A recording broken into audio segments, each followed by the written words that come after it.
జాతరలో భక్తులు సమర్పించే ఎదుర్కోలు మొక్కు అత్యంత విశిష్టమైనది. వనదేవతలు గద్దెలపైకి వచ్చే సమయంలో భక్తులు తమ ఇష్టదైవాలకి స్వాగతం పలుకుతూ కోళ్లను గొర్రెలను గాలిలోకి విసరడాన్ని ఎదుర్కోలు అంటారు. ఇలా విసిరిన కోడి అమ్మవారిని తీసుకువచ్చే పూజారికి తగిలితే ఆ భక్తుడిపై దేవతల కరుణ పరిపూర్ణంగా ఉందని, తలపెట్టిన కార్యాలు వెంటనే సిద్ధిస్తాయని భక్తుల ప్రగాఢ నమ్మకం. ఇతర జాతరల్లా కేవలం బలులు ఇవ్వడమే కాకుండా వినూత్న రీతిలో సాగే ఈ ఆచారం మేడారం సంస్కృతికి అద్దం పడుతోంది. దీనిపై మరింత సమాచారం మా ప్రతినిధి సుధాకర్ అందిస్తారు. మేడారం సమ్మక్క సారలమ్మ జాతరలో ఎదుర్కోలది ఒక ప్రత్యేకమైన గుర్తింపు ఉంటుంది. కోడిని ఎగరవేయడం ఆనవాయితీ. సమ్మక్క సారలమ్మను దర్శించుకున్న భక్తులు కోడిని ఇలా ఎగరేస్తారు, ఎగరేసి తన మొక్కును చెల్లించుకుంటారు. సమ్మక్క సారలమ్మ గిరిజన పూజారులు ఖరారు చేసేటప్పుడు కూడా వారు ఒక తెల్ల కోడిని ఆడిస్తారు. ఆడినప్పుడు అది వేసే అడుగులు కానీ లేకుంటే అది వేసే అడుగులకు అనుగుణంగా ఒక లెక్కను తీసుకొని ఆ లెక్క ప్రకారం సమ్మక్క సారలమ్మ తేదీలను గుర్తిస్తారు.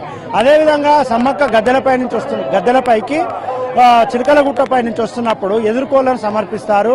అదేవిధంగా యాట మొక్కులు మొక్కుతారు, యాటలను బలిస్తారు, మేకలను బలిస్తారు, కోళ్లను గాల్లోకి ఎగరేస్తారు. ఎగరేసినప్పుడు ఆ కోడి రెక్కలు విప్పి ఆడుతూ సమ్మక్కను తీసుకొచ్చే పూజారికి గనక తగిలినట్లయితే ఆ భక్తుల ఆనందం వేరు. భక్తుల పైన సమ్మక్కని చల్లని దీవెనలు ఉన్నట్టుగా భావిస్తారు. కాబట్టి సమ్మక్క సారలమ్మ జాతరలో మనం చూస్తున్నాం.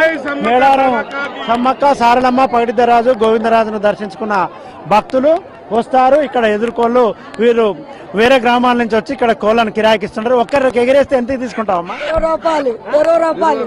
మంచిగానే ఉంటుందమ్మా జాతర. మీరు ఎక్కడి నుంచి వచ్చారు, ఏం చెప్తారు ఈ ఎదుర్కోళ్ళ గురించి? ఇట్లా ఏమన్నా తెలుసా? ఏం చెప్తారు? తెలుసు. ప్రతిసారి ఎదుర్కోళ్ళ కొయ్యని వాళ్ళు ఎదుర్కోలు చేస్తారు, కోసిన వాళ్ళు చేయరు. కొంతమంది అలా ఇష్టం ఉన్న వాళ్ళు చేస్తారు. మేడారం 35 ఏళ్ళ సంది వస్తున్నా. ఈసారి వాటర్ సౌకర్యం అయితే సరిగా లేదు. ఈ ఇబ్బందులు పడ్డాం. 3 రోజుల ఇబ్బంది పడ్డాం. చాలా ఇబ్బంది అంటే ఇబ్బంది పడ్డాం. బాత్రూమ్స్ అవి ఉండేదండి. అందరు కలిసి ఒకటో తాను పెడితే చాలా ఇబ్బంది అయింది. అలా దానికి వచ్చే వాళ్ళ కన్నా గుడి మంచిగా అయింది.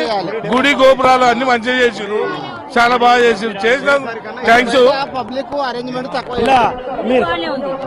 గుడి బాగానే కానీ అదే మంచి మంచిగా ఉన్నాయి కానీ నీళ్ళ సౌకర్యమే లేదు సార్. అందరికి ఇబ్బందికి, లేడీస్ కి ఇబ్బంది అయింది చాలా ఈసారి. ఇలా మేడారం జాతరలో ఇలా ఎదురుకోళ్ళు, బంగారం, అదేవిధంగా ఇలా శివసత్తుల పూనకాలు కూడా మనం చూడవచ్చు. ఇలా పూనకాలు కూడా ఊగుతూ ఉంటారు. ఇక్కడ ఎక్కువగా కనిపిస్తుంటాయి. జంపన్న వాగుల సత్తులు తమ పూనకాలతో ఊగిపోతుంటారు. జంపన్న సమ్మక్క సారలమ్మ ఆవహించి వారితో పదాలు పలికిస్తుంది. ఇక్కడ ఏం జరుగుతుంది ఏంటి, సమ్మక్క సారలమ్మ జాతర ప్రాచుర్యం, అదేవిధంగా విశిష్టత, అదేవిధంగా వీళ్ళు పూనకాలు పలికి మేడారం సమ్మక్క సారలమ్మ జాతర ప్రాంగణం నుండి కెమెరా సదానందంతో సుధాకర్, మహాన్యూస్.